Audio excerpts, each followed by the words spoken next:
FM, tukianza na matokeo ya ligi ya Ganze Sub County, King Power iliweza kupata ushindi wa magoli 2-1 dhidi ya 11 Stars. Master Tribula ilitoka sare ya 2-2 dhidi ya Young Eagles. Shujaa iliweza kupokea kichapo cha magoli 2-1 kutoka kwa Atalanta. Kisha mechi iliyofunga kazi uliweza kushuhudiwa mvua ya magoli, ambapo Istanbul iliweza kupata ushindi wa magoli 5-2 dhidi ya Starlight. Tukiweza kuangalia upande wa ufungaji magoli, wachezaji wafuatao kila mmoja ako na magoli matatu.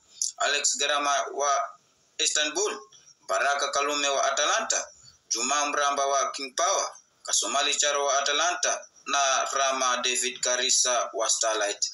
Leo na kesho ligi bado itaendelea, ambapo mechi zote zitapigwa saa 9. Atalanta watakipiga na King Power katika uwanja wao wa nyumbani. 11 Stars na Master Tribula watagaragazana katika uwanja wa Malomani Primary. Shujaa wakamilisha ratiba pale Mweba Primary na vijana wa Istanbul. Na mwisho kabisa tuweze kuangalia mechi zitakazochezwa weekend hii katika ligi ya Malindi Sub County. Baricho Homeboys watakaribisha AC Katama.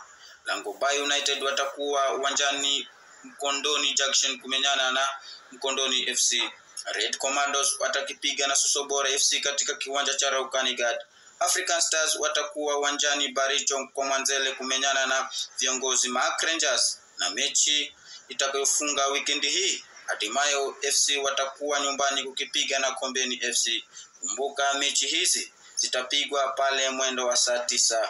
Nikiripoti nikiwa eneo bunge la Ganze, kaunti ya Kilifi, kwenye kickoff ya Swahili Pot FM. Jina langu ni Dabo.